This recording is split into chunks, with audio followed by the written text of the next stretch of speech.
మా అందరికీ నమస్కారం. మా 2014లో ఆంధ్ర రాష్ట్ర విభజన జరిగింది. ఆంధ్ర రాష్ట్ర విభజన ఆంధ్రులు కోరింది కాదు. ఆనాడు కట్టుబట్టలతో మెడబట్టి మనం బయటికి గంటేశారు. రాష్ట్ర విభజన జరిగినప్పుడు అందరం పోరాడం. 62 సంవత్సరాలు చెమటోర్చి కష్టపడి రాష్ట్రాన్ని అభివృద్ధి చేసుకున్నాం. హైదరాబాద్ని అభివృద్ధి చేసుకున్నాం. అక్కడ పరిశ్రమలు పెట్టుబడులు తీసుకొచ్చాం. చదువుకునే యూనివర్సిటీలు తీసుకొచ్చాం. ఇప్పుడు మనకి ఏదీ లేకుండా పోయిందని ఆనాడు పోరాడం. చంద్రబాబు నాయుడు గారు బిల్లు తీసుకొచ్చారు. రాష్ట్ర అభివృద్ధి చెందాలంటే ఒకే రాజధాని ఉండాలి, అభివృద్ధి వికేంద్రీకరణ జరగాలన్న బిల్లు పేర్చారు. 5 కోట్ల ఆంధ్రులు ఒప్పించి ఒకే రాష్ట్రం ఒకే రాజధాని, అది అమరావతి ఉండాలని చెప్పారు. ఆనాడు ఒక్కొక్క జిల్లాకి ఏం చేస్తారు కూడా చాలా స్పష్టంగా చెప్పారు. ఆనాటి ప్రతిపక్ష నేత, ఇప్పుడు ఆంధ్ర రాష్ట్ర ముఖ్యమంత్రి ఉన్న జగన్మోహన్ రెడ్డి గారు కూడా ఇప్పటికే చిన్న రాష్ట్రం అయ్యాం, ప్రాంతీయ విద్వేషాలు రెచ్చగొట్టడానికి నేను సిద్ధంగా లేను, అమరావతికి సంపూర్ణ మద్దతు దొరుకుతున్నాను అతను. ఒక పక్కన ముఖ్యమంత్రి గారు చంద్రబాబు నాయుడు, ప్రతిపక్ష నేత జగన్మోహన్ రెడ్డి గారు, కేంద్రంలో ఉన్న ప్రధానమంత్రి గారు నరేంద్ర మోడీ గారు కూడా అమరావతికి మద్దతు పలికారు. కనుకనే రైతులందరూ భూములు ఇచ్చారు. 32,000 ఎకరాల భూమి ఇచ్చారు. మాస్టర్ ప్లాన్ తయారు చేశాం, రోడ్లు వేసాం, సచివాలయం కట్టాం, అసెంబ్లీ కట్టాం, ఎస్ఆర్ఎం విట్, ఇలాంటి అనేక యూనివర్సిటీలు తీసుకొచ్చాం. చంద్రబాబు నాయుడు గారి ఆలోచన ఒకటే, ఆంధ్ర రాష్ట్రంలో అద్భుతమైన అవకాశం వచ్చింది, ప్రపంచం మొత్తం ఆంధ్ర రాష్ట్రం వైపు చూసే విధంగా అమరావతిలో ఒక రాజధాని కట్టాలని ప్రయాణం ప్రారంభించారు. పెద్దలు చెప్తారు, పెళ్లి చేసి చూడు, ఇల్లు కట్టి చూడని. అలాంటిది చంద్రబాబు నాయుడు ఒక రాజధాని కట్టే పనిలో ప్రారంభించారు. కానీ 2019 జరుగుతుంది. ఒక్క అవకాశం మన మాయమాటలు ఉన్నాం, అందరం మోసపోయాం. ఏ ముఖ్యమంత్రి అయినా మొదటి నిర్ణయం ఒక అభివృద్ధి సంక్షేమంతో తీసుకుంటారు తను. అలాంటిది జగన్మోహన్ రెడ్డి గారు తీసుకున్న మొదటి నిర్ణయం ప్రజావేదిక కూల్చుతాం తల్లి. మొదటి నిర్ణయం. ఆయన తీసుకున్న రెండో నిర్ణయం 3 ముక్కల ఆట్ల, అది 3 రాజధానులు తల్లి. కర్నూలులో ఒక ఇటుకలు ఎత్తండి, నేను కర్నూలులో పాదయాత్ర చేశాను, ఒక్క ఇటుకల. అమరావతి సర్వనాశనం చేశాడు. విశాఖపట్నంలో కూడా ఒక్క పరిశ్రమ తీసుకురాలేదు. విశాఖపట్నంలో ఆయన ఒక పని చేశాడు తల్లి, అదేంటో తెలుసా? ఒక్క వ్యక్తి బతికేదానికి జగన్మోహన్ రెడ్డి గారు ఉండేదానికి 500 కోట్ల రూపాయలు ఖర్చు పెట్టి ఒక ప్యాలెస్ కట్టాడు తల్లి, ఋషికొండ గుండె పెడతాను. అది కూడా కేంద్ర ప్రభుత్వం వెళ్తే మీరు చట్టాలు ఉల్లంఘించారు, 200 కోట్ల రూపాయలు పెనాల్టీ వేయాలని చెప్పారు.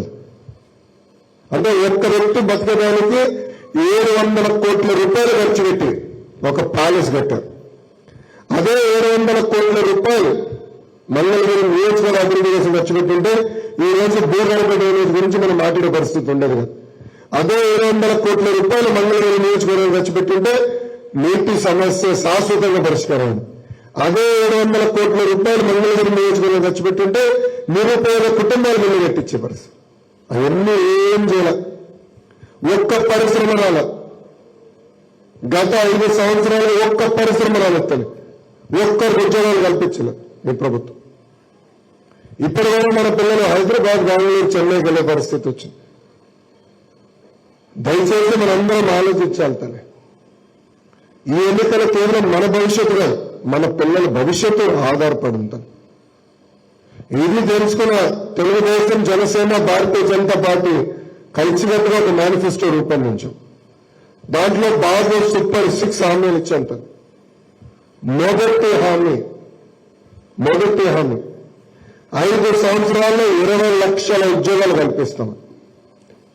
మీరందరూ ఈరోజు రూపాయి జమ చేర్చి లక్షల అప్పు చేసి పిల్లలు చదివించారు. చదువుకుని బయటకు వచ్చే సమయానికి ఉద్యోగాలు లేని పరిస్థితి. అందుకే మన ప్రాంతానికి మనం ఉద్యోగాలు తీసుకురావాల్సిన అవసరం ఉంది. 20 లక్షల ఉద్యోగాల కల్పన అనేది మా లక్ష్యం. అది చేసి తీరుతామని ఈ సభాముఖుని అందరికీ మీ లోకేష్ హామీ ఇస్తున్నాడు. ప్రాంతానికి వచ్చగల ప్రధానమైన సమస్య డ్రైనేజ్. మన మురికి నీళ్ళని వెళ్ళి పంట పొలాల్లోకి వెళ్తున్నాయి. వాళ్ళకి మనకి గొడవ. రైతులు కూడా వచ్చి నాకు చెప్పారు, బాబు మాకు సమస్య ఉందని. దీనికి శాశ్వత పరిష్కారం చూపించాలి. అది భూగర్భ డ్రైనేజ్.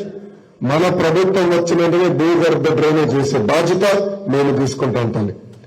రెండవది నీరు. పక్కనే కృష్ణమ్మ ఉంది. ఆ నీరుని శుద్ధి చేసి ఆ నీరు మనం ఇంటికి అందించవచ్చు. గతంలో ప్రాజెక్ట్ ప్రారంభించాం. ఈ ప్రభుత్వ ఆ ప్రాజెక్ట్ ఆపేశాం. సో మన ప్రభుత్వం అధికారులకు వచ్చిన వెంటనే కృష్ణమ్మ జలాన్ని శుద్ధి చేసి ఆ నీరుని మన గడపకి అందించే బాధ్యత నేను తీసుకుంటానని ఈ సభకు హామీ ఇస్తున్నాం. అమ్మా, మంగళగిరి నియోజకవర్గాన్ని ఒక విషయం ఒక యూనిట్ గా తీసుకోవాలి తల్లి. మన ప్రాంతాన్ని ఆ యూనిట్ అన్ని మౌలిక సదుపాయాలు కల్పించాలి తల్లి. ప్రాథమిక ఆరోగ్య కేంద్రం నుంచి పార్క్ కానీ పిల్లలు ఆడుకునేదానికి ప్లే గ్రౌండ్ కానీ ఏర్పాటు చేయాలి. ఒక మాస్టర్ ప్లాన్ నియమించి అవన్నీ చేయాలి తల్లి. ఆ యూనిట్ మరంతా జోన్లో తీసుకుంటే పెద్ద పార్కులు ఏర్పాటు చేయాలి తల్లి. సో ఒక పకడబంది ప్లాన్ ఉంది. ఆ ప్లాన్ అమలు చేసే బాధ్యత మేము తీసుకుంటాం. ఇంతేకాదు మంగళగిరిలో స్వర్ణకారులు ఎక్కువ. ఆ వృత్తి మీద చాలా మంది ఆధారపడి ఉన్నారు. వచ్చే 5 సంవత్సరాలు వాళ్ళు ఆదుకోపోతే చేనేత పరిశ్రమ ఎట్లయితే మెరుగైన ఉందో అదే విధంగా స్వర్ణకారుల పరిస్థితి కూడా కాబోతుంది. ఒక ఆలోచనతో దక్షిణ భారతదేశానికి గోల్డ్ హబ్ గా మంగళగిరి తీర్చిదిద్దాలని మేము ముందరికి వెళ్తున్నాం. ఒక 50 నుంచి 100 ఎకరాల భూమిలో ఒక సెజ్లాగా ఏర్పాటు చేసి కొత్తగా 30 నుంచి 40 వేల మందికి ఉద్యోగాలు కల్పించాలనేది నా లక్ష్యం తల్లి. మనం చూస్తున్నాం, తనీష్కి వచ్చింది, జాయ్ లుకాస్ వచ్చినాయి, ఇట్లా అనేక కొత్త కొత్త కంపెనీలు వచ్చినాయి. వాళ్ళందరూ అమ్మే జ్యువెలరీ తయారు చేయాలంటే దాని కేర్ ఆఫ్ అడ్రస్ మంగళగిరి చేయాలనేది నా లక్ష్యం తల్లి.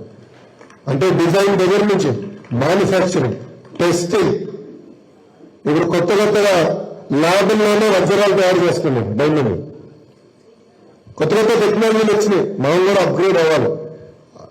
అలా మంగళగిరిని హబ్ చేయాలనేది నా లక్ష్యం తల్లి. అది మొదటిది. రెండోది, నేను ఐటీ పంచాయతీ రాజుకి ఐటీ కంపెనీలు తీసుకొచ్చేతాను. ఆనాడు అనుకోలే మంగళగిరిలో పోటీ చేస్తున్నాను. కానీ మన ప్రాంతం నుంచి బాగా చదువుకున్న ఇతర దేశాలకు వెళ్ళి కంపెనీలు స్థాపించారు. వాళ్ళు తిరిగి వచ్చి మేము మంగళగిరిలోనే కంపెనీ పెడతామని చెప్పారు. నేను చేసింది భూమి కేటాయిస్తాం. వాళ్ళు అద్భుతంగా కట్టారు. 20 వందలాది మంది అక్కడ పనిచేసే పరిస్థితి. ఆ ప్రక్రియ కూడా ముందుకు తీసుకెళ్తా మంగళగిరికి ఐటీ పరిశ్రమలు తీసుకొచ్చే బాధ్యత మీ లోకేష్ తీసుకుంటాడు. తల్లి ఒక యువకుడిని ఉత్సాహవంతుడిని పని చేసేదానికి వచ్చాకోండి. కొంచెం తెల్లగడ్డ వచ్చింది అంతే. యువకుడినే నేను. బాబు గారు పరిగెత్తిస్తారు కదా, ఆయన దొరకడు మమ్మల్ని దొరకలేదు. కష్టపడడానికి వచ్చా, పని చేసడానికి వచ్చేస్తాను. గత 4 సంవత్సరాలు 11 నెలలుగా మంగళగిరి ప్రజల కోసం 29 సంక్షేమ కార్యక్రమాలు చేసిందని. అమ్మా, ప్రతిపక్ష పార్టీ అభ్యర్థిగా ఇక్కడ ఒక ఐటీ కంపెనీ, బీపీఓ కంపెనీ తీసుకొచ్చేది. ఈరోజు ఆ కంపెనీలో 150 మంది పనిచేస్తున్నారు. ప్రతిపక్ష పార్టీ అభ్యర్థిగా ఇవన్నీ చేశాను తల్లి. అదే అధికారం మన చేతుల్లో ఉంటే ఇంకా నియోజకవర్గాన్ని ఎలా అభివృద్ధి చేయొచ్చు ఒక్కసారి మీరందరూ ఆలోచించమని కోరుతున్నా తల్లి. ఒక లక్ష్యంతో ఉన్నాను. అమ్మా, గత 25 సంవత్సరాలు 2 కుటుంబాలు మంగళగిరిని పరిపాలించినాయి. మొదటి కుటుంబం మురుగుడు హనుమంతరావు గారి కుటుంబం 15 సంవత్సరాలు శాసనసభ్యులుగా చేశారు.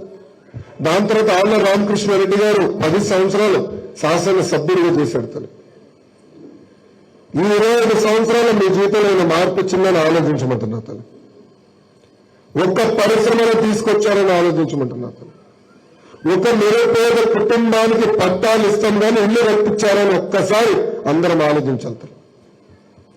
అనేక పనులు ఇంకా చేయాల్సిన అవసరం ఉంది. మంగళగిరి అనేది రాష్ట్రం నడిబొడ్డులో ఉంది. ఇంకా అనేక పనులు చేయాలి, పెట్టుబడులు తీసుకురావాలి, మన పిల్లలకి ఇక్కడనే ఉద్యోగాలు ఉపాధి కల్పించాల్సిన బాధ్యత నా పైనంతలి. ఆ లక్ష్యంతో నేను పనిచేస్తాను.